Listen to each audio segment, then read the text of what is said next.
Hey guys, so today's video is going to be a Q&A. So I asked you guys on Instagram and Facebook to give me some questions and you guys came up with some really good ones. So I'm going to answer them in today's video.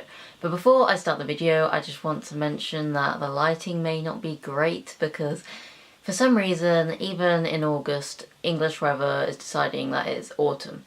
So yeah, it's really cold and it's really dark and rainy. But yeah, we're just gonna put up with it. But let's just get into the video. It's Jocelyn Dude asks, even though you are in remission, what is the worst thing that you'll have to deal with long term and possibly for your life? So as many of you know, childhood cancer comes with a lot of long term side effects, but the worst one for me is probably gonna be infertility. I'm not that bothered by it now, but I can foresee when I'm older, it will probably bother me quite a lot. Yeah, so I can't carry a baby, can't have a baby. I'm just gonna have to adopt, which I'm fine with, but you know, as I get older, it'll probably bother me quite a bit when all my other friends are getting pregnant and I can't. So yeah, so that answers that. Tamsin's _broken_life asks, what job / career do you want to have in the future? So I would love to be a pediatric doctor. I would love that. You know, if you asked me about 2 years ago if I'd want that, then no. But now I really do, because I just love watching medical shows, and I'm so interested in the human anatomy and all these different medical things. Like, I'm always asking the doctors what different drugs do and stuff. So yeah, and biology is my favourite class, so it kind of all fits. So hopefully I'll be able to do that when I'm older. Ellie.Kiki asks, what was it like to hear the words that you have cancer for the first time? So, you know, it was just crazy, because obviously I thought I had an abscess, but then my mum tells me that I have cancer, and it was just like, my world instantly changed, like turned upside down. It was just a crazy feeling, and it was that unknown, and I couldn't predict what would happen, and I was just so scared, because cancer isn't something that many people talk about, and you always hear about the bad stories all the time. So it was just so scary, and it was the last thing that I would have expected. So yeah, it was like, still that day gives me chills, because I was just, yeah, pretty freaked out and shocked and scared and frightened, you know, all a mix of emotions. Yeah, it was just, yeah, definitely the scariest day of my life, but definitely the day that saved my life. Yellow M asks, what are your hobbies and what are the things you're most passionate about?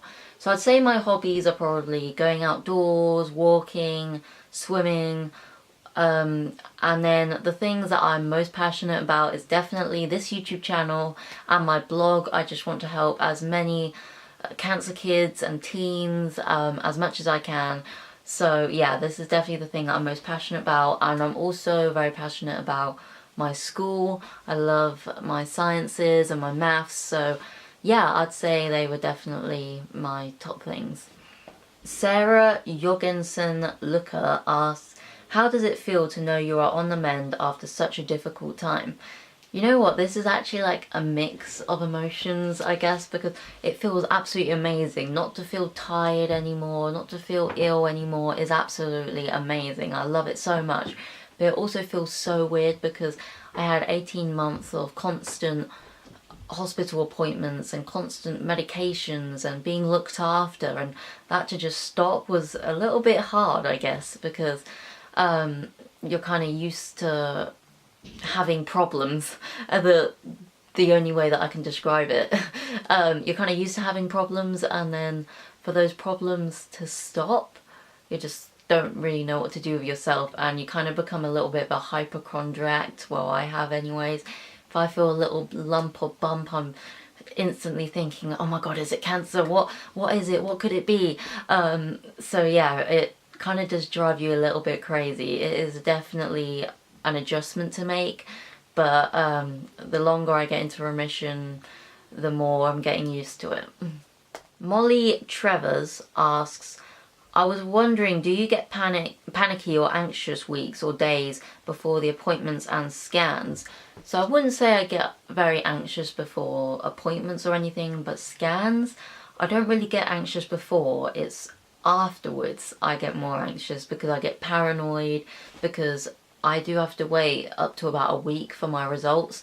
So obviously it's a very long week of trying to like rationalize and think, oh my god, could I have something, could I not, trying to prepare myself for bad news if there is any. So yeah, even if before the scan I feel like it's all going fine, afterwards I do get very paranoid. I must admit, I literally just had a scan the other day and I am very paranoid at the moment of what the results will be. But as one of my good friends said to me, you kind of know how your body feels, and I feel that my body's fine at the moment, so my results should be perfectly fine, hopefully. Laura Elizabeth Diana asks, how did you manage to stay so positive during the time you had cancer? So I managed to stay positive because I had the right mindset. I kind of just accepted very quickly that I had cancer, and what I needed to do was do the chemo so I could get rid of the cancer.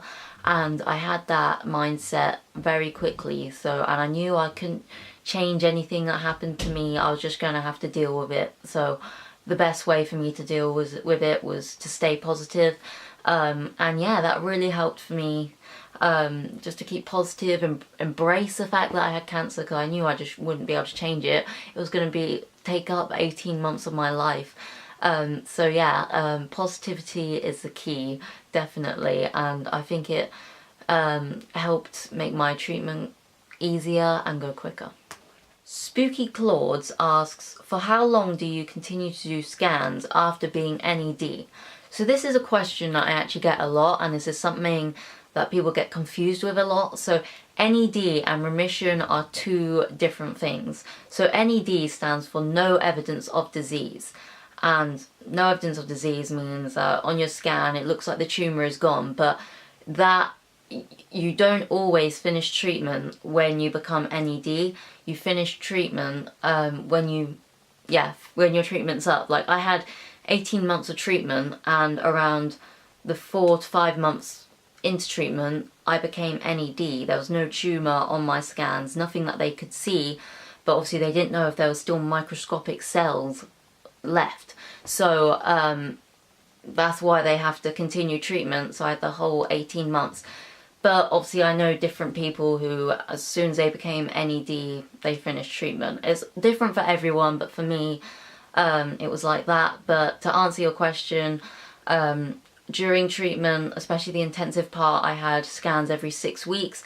But in remission, for the first 2 years, I have an MRI every 4 months and a chest ray every 3 months. And then after the 2-year point, I think I have them every 6 months, I think. So yeah, it like gradually goes down as you get into remission, and I have 5 years of remission. Bella XX Johnson asks, what is your favourite television show / Netflix show? So I'll definitely say my favourite television show is definitely Grey's Anatomy. I love that show so much. I just love anything medical, so that show I'm just in love with, and it's so addictive. And yeah, I just love it so much. Emily.Moulton asks, I get very paranoid and anxious about my health. How do you deal with the anxiety related to your health? So as I said before, I get very paranoid if I feel any aches or pains or lumps or bumps, because it just makes me feel like there's something wrong. So I do get anxious quite a lot about my health, I guess. But as I've got into remission a bit more, I've kind of become a bit more rational and logical, and thought, oh, I did this the day before, that's why I must be achy, or it's probably only a lymph node, the lump, you know. So I try to be a bit more rational about it, but it is hard because you always expect something to be wrong. I was so used to having medication for different aches and pains that now it's not that big of a deal. It's like kind of hard to get used to. So yeah, that's kind of how I deal with it. So I just try and keep rational and forget about it. keep_fighting_L asks, how would you explain living with cancer to people who don't have it? Well, it's kind of like a full-time job. You constantly have cancer on your mind.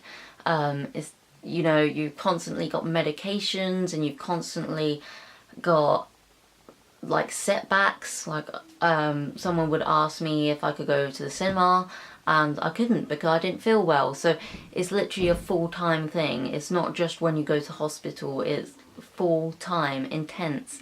You've constantly got reminders. You've, like, even now in remission, there's not a day that I don't think of cancer at all. It's just such a life-changing event, and it changes your life forever, definitely. And there's so many things that go with it. So obviously not feeling well, and you kind of like build a bit more of a community with other people who have cancer, so you make new friends. Even on social media, you're surrounded by people with relapse who have passed away, who have just got into remission. You're in that cancer world, you're in a cancer bubble, and you can't get out of it. It is very hard. So that's how I would explain it to people who don't have it, because it would, you know, it is hard for anyone to imagine what it'd be like unless they had someone very close to them who actually had it. But yeah, it is literally a full-time job. Even now in remission, it's, yeah, everything I do, I think about, oh, would I be able to do this because of this medication? Can I do this because of this pain? It is really, really hard. Someone who wants to actually keep anonymous asked me, hey, if you could travel anywhere, where would you go? So I would definitely want to go to Australia, because my uncle lives in Australia and he's constantly surfing, he's constantly doing these awesome hikes and things, and it just looks so fun, and I love all that outdoorsy stuff, so I'd totally like to go to Australia, and it just looks like such a beautiful place. And I would also love to go to China, I think. I don't know what it is, I've just seen pictures of it, and it just has so much history, and I love the architecture, and it looks like there's so much to explore in China. So that's it for this video. Thank you so much, guys, for your great questions. You've always got so many amazing things to ask me. So yeah, if you're new to this channel, then definitely subscribe for more awesome videos, and give this video a thumbs up if you enjoyed it. So yeah, I hope you guys are having a great day.